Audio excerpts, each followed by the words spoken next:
Hello बच्चों, मेरा नाम है मोहित और आपका स्वागत है हमारे यूट्यूब चैनल हिस्ट्री चैंपियन में। तो जैसा कि आप जानते हो, आपका जो पेपर होने वाला है इतिहास का, उससे संबंधित जितने भी महत्वपूर्ण प्रश्न हैं सारे के सारे मैं आपको करवाने वाला हूँ। तो अगला प्रश्न है, कैबिनेट मिशन योजना की पृष्ठभूमि, उद्देश्य और प्रभावों को स्पष्ट कीजिए। तो जो कैबिनेट मिशन योजना है उसका जो अंग्रेजा के द्वारा लिया गया, तो उसकी के मुख्य पृष्ठभूमि थी, के उद्देश्य था, उसका के प्रभाव हुआ उन्हें देखांगा। तो सबसे पहले अपन बात करें द्वितीय विश्व युद्ध के बारे में। बाद में जो अंग्रेज हैं उनकी जो हालत थी बाकी हो गई थी, आर्थिक रूप से भी कमज़ोर हो गया था और साथ के साथ राजनीतिक रूप से भी कमज़ोर होगा। पहले बात रही को नहीं, पहले कमाई भी को नहीं। क्यों? अब जितना भी जो अपने जठे जठे पर नियंत्रण करा को उपनिवेशवाद में उठे उठे भी लोग समझदार होता चला गया था। एक तरफ उन्हें द्वितीय विश्व युद्ध में भी लड़ाई करनी पड़ रही थी, दूसरी जगह भारत हो गया, अफ्रीका हो गया, उठे का लोग भी उनके खिलाफ लगातार आंदोलन करता जा रहा था। तो उन पर भी नियंत्रण उनको कमज़ोर होता जा रहा था। तो इससे क्या होगा, जो अंग्रेजी वह आर्थिक और राजनीतिक दृष्टि से धीरे धीरे कमजोर होता जा रहा था।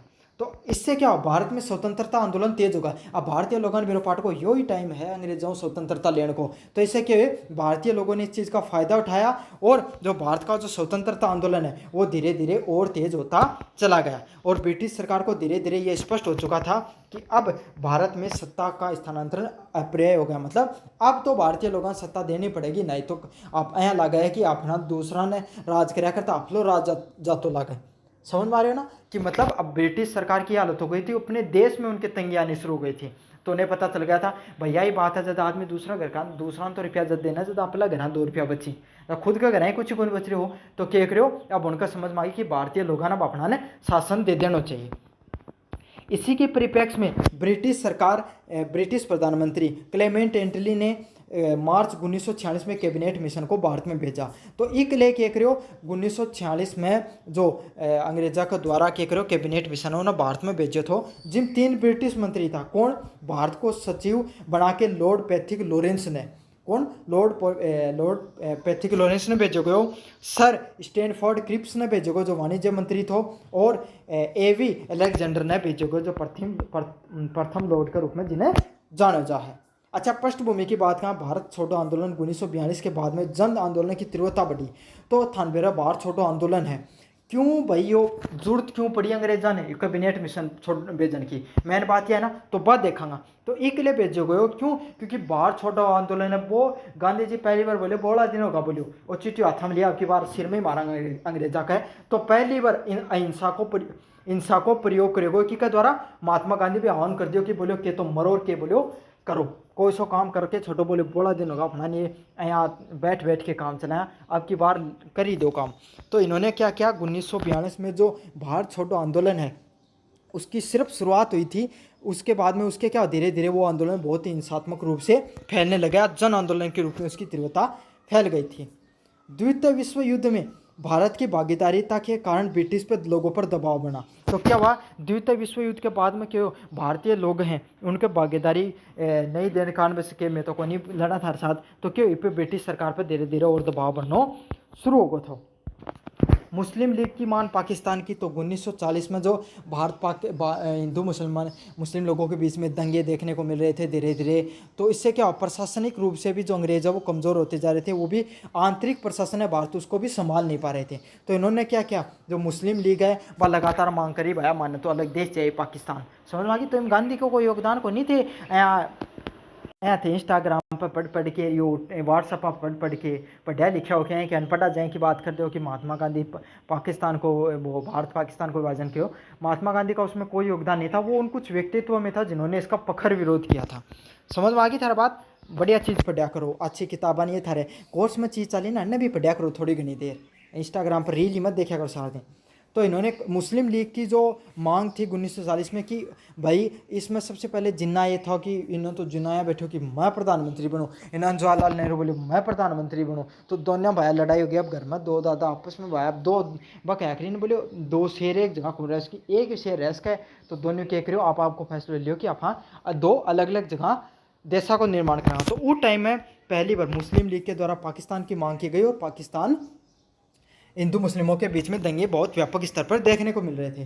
ब्रिटेन की चाह सत्ता का स्थानांतरण शांतिपूर्ण हो। अच्छा, मेन बात यह भी थी कि अंग्रेज हैं चाह कि अब लड़ाई दंगा ज़्यादा नहीं हुआ है। समझ में आ गई? उद्देश्य की बात करें, भारत के संवैधानिक समस्या का समाधान ढूंढना। अब थाने बेरो कोई भी काम है वो जल्दी से नहीं उसका ना, धीरे धीरे ही हुआ है। तो एक संविधान निर्माण करना एक छोटी परंपरा, छोटी बात को नहीं, बहुत बड़ी बात है। वो भी भारत जहाँ का देश में जो इतना बड़ो देश है, जिम 100 प्रकारों ज़्यादा की भाषा ही, 50 कितना ज़्यादा जाति बोली धर्म गोत्र बेना के हैं। तो इस ऐसे देश को एक सूत्र में पिरोना एक बहुत बड़ी बात थी। तो उसके लिए संविधान निर्माण है, उसके लिए क्या करना, उस समस्या का समाधान ढूंढने के लिए इन्होंने क्या किया था, इसकी शुरुआत की थी संविधान सभा का गठन। तो जो संविधान सभा है भाई, जो संविधान को निर्माण करेगी, उस सभा का गठन करने के लिए कैबिनेट मिशन की शुरुआत करी, जो नियुक्ति करी गई थी। सत्ता स्थानांतरण की एक पूरी रूपरेखा तैयार करना। तो अया कोनी की कोई अंग्रेजा भारत ने जो सत्ता दे दिया, अंग्रेजा भारत ने की स्वतंत्रता दे दी, तो कोई चाबी तो ही कोई नहीं ठाके दे दी। समझ में आ गया, पूरी एक प्रक्रिया थी जो प्रशासनिक रूप से, राजनीतिक रूप से, शासन के रूप से, लोगों की भावनात्मक रूप से। तो वो धीरे धीरे हर चीज़ में बदलाव आए थे। तो वो एक साथ बदलाव को नहीं उसके कोई भी चीज़ को, तो धीरे धीरे बदलाव हुआ है। तो जो सत्ता को स्थानांतरण तो वो करने के लिए, एक व्यवस्थित रूप से करने के लिए इन्होंने इस मिशन को लेकर आए थे। हिंदू मुस्लिम लोगों के जो विवाद है उसको सुलझाने का प्रयास। तो हिंदू मुस्लिम लोग हैं, उनके बीच में जो विवाद था उसको कम करने का जो प्रयास था, सुलझाने का प्रयास था, उसको बताया जा रहा है। उसके लिए भी इस मिशन की शुरुआत की गई थी। मुख्य प्रस्ताव और योजना की बात करें, संघीय ढांचा। तो भारत में एक संघ है जिसमें केंद्र और प्रांत शामिल होता है। तो भारत क्या एक संघीय क्षेत्र है, मतलब एक ऐसा क्षेत्र है जहाँ पर आपके सामने पहले जो पूरा देश है, जहाँ अलग अलग छोटे छोटे राज्य और प्रांत हैं, उनसे मिलकर हमारा एक देश बनता है, उसको संघ बोला जाता है। तो ये जो संघ है भारत में, जहाँ पर केंद्र की अपनी पहचान है और प्रांत की अपनी पहचान है, तो उसको जो प्रांतों को शामिल करना और एक पूर्ण अखंड भारत का निर्माण करना, ये भी एक बहुत बड़ी चुनौती थी। केंद्र के पास केवल रक्षा, विदेश नीति और संचार के विषय रहेंगे। तो क्या करो, आज का समय जो राज्य के पास अलग सूची है, केंद्र के पास सूची है, उस चीज़ को भी निर्माण करेगा कि केंद्र के पास रक्षा, विदेश नीति और संचार जैसे जो बड़े बड़े मुद्दे हैं वो देखने का कार्य करेंगे। प्रांतीय समूह के पास कौन से विषय है, प्रांतीय विषय को 3 विषय में बांटा गया। समूह ए में हिंदू बहुल प्रांत, जठे हिंदुआ की जनसंख्या ज़्यादा, हिंदू बहुल प्रांत हम बांटे गए। फिर मुस्लिम बहुल प्रांत, उत्तर पश्चिम जो जगह थी जठे मुस्लिम लोगों की जो जनसंख्या ज़्यादा देखने मिले, वो उठीन की साइड में उन्हें बांटे। और तीसरा कौन था, सो बंगाल और असम, जो एक अपना आप में एक अलग विविधता अपनाए हुए था, सबसे ज़्यादा क्रांतिकारी भी उठे निकला था, उन्हें अलग बांट दिया था। अब फिर क्या करेगा, तो अगले वाला काम इन्होंने क्या किया था, संविधान सभा का गठन। तो कैबिनेट मिशन ने क्या किया था, संविधान सभा का गठन किया था। प्रांत और देशी रियासतों के जो प्रतिनिधित्व था, थोड़ा बहुत पढ़ा लिखा आदमी था, समझदार आदमी था, उन्हें क्या करे, तो उनका जो प्रतिनिधि बना के संविधान सभा को निर्माण करे थे। अगला काम इन्होंने क्या किया था, अस्थायी सरकार का गठन करना। तो सभी प्रमुख दलों की भागीदारी तय करके एक अस्थायी सरकार का गठन कर दिया गया। मतलब एक है कि सरकार बनाओ जिम सारा का सारा दल भाग लेवी, और जो सारा का सारा प्रतिनिधि हैं वह भी एक अंदर भाग ले लें। अगले वाला पॉइंट है देशी रियासतों की स्थिति। तो वे संघ का हिस्सा बनेंगे लेकिन उन्हें आंतरिक स्वायत्ता होगी।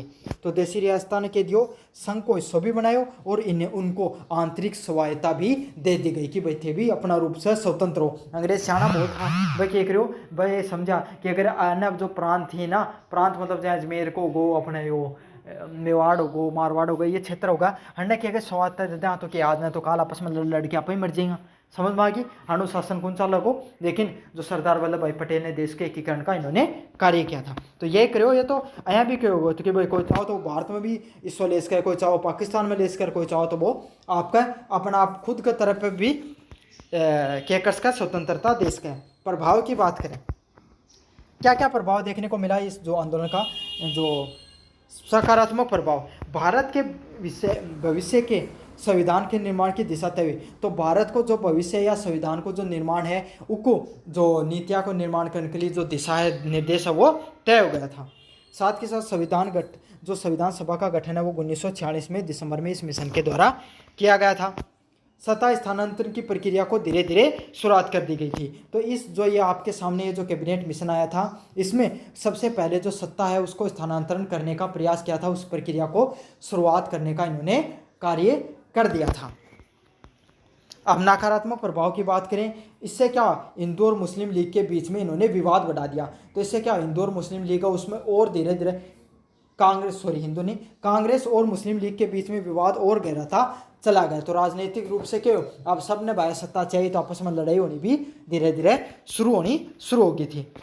लीग ने सीधी कार्रवाई दिवस डायरेक्ट एक्शन डे 16 अगस्त 1946 का आह्वान किया। तो मुस्लिम लीग ने क्या किया, एक डायरेक्ट एक्शन डे की भाई डायरेक्ट करो, बोले लड़ाई दंगों और सीधो बोले अलग करो अपने देश ने। तो एक लिए डायरेक्ट एक्शन डे है 16 अगस्त 1946 का आह्वान किया गया, जिससे क्या बड़े स्तर पर सांप्रदायिक हिंदू मुस्लिम लोगों के बीच में सांप्रदायिक दंगे देखने को मिलते हैं। इससे क्या पाकिस्तान की जो मांग है वो और तेजी से फैलने लग गई। तो इससे क्या पाकिस्तान की जो मांग है वो और व्यापक स्तर से धीरे धीरे और ज़्यादा स्तर पर फैलती हुई दिखने लग गई थी। निष्कर्ष की बात करें, कैबिनेट मिशन योजना ब्रिटिश सरकार का अंतिम प्रयास था। तो जो कैबिनेट मिशन योजना है ये ब्रिटिश सरकार को कुछ अंतिम प्रयास हो जो भारत को एकता के साथ स्वतंत्र कराने का। तो अंग्रेजा को एकता और प्रयास तो क्यों यह सोचा कि आप हाँ अभी भी रह जाओ देश में, लेकिन ऐसा नहीं हो सका। समझ में आ गया। लेकिन हिंदू मुस्लिम मतभेदों के कारण यह सफल रहा। तो अंग्रेजा का प्रयास तो करो कि हिंदू मुस्लिम लोग एक साथ रह सकें, लेकिन यो प्रयास है उनके द्वारा पूर्ण रूप से नहीं हो पाया और वो असफल रहे। हालांकि इसने स्वतंत्रता भारत के संविधान व सत्ता स्थानांतरण की नींव जरूर रख दी, लेकिन इससे क्या हुआ, जो सत्ता को स्थानांतरण हो गया और संविधान के निर्माण की प्रक्रिया उसको थोड़ा सुलभ और सुचारू रूप से तो एक बार चलाने का इन्होंने कार्य किया था। तो यह है कैबिनेट मिशन, जिसमें ब्रिटिश सरकार के द्वारा जो लाए गए थे उसके बारे में पृष्ठभूमि, उद्देश्य और प्रभाव के बारे में आप देखे हैं। तो कैसा लगा आपको वीडियो, कमेंट बॉक्स में जरूर से बताना, चैनल को जरूर से सब्सक्राइब कर देना। धन्यवाद।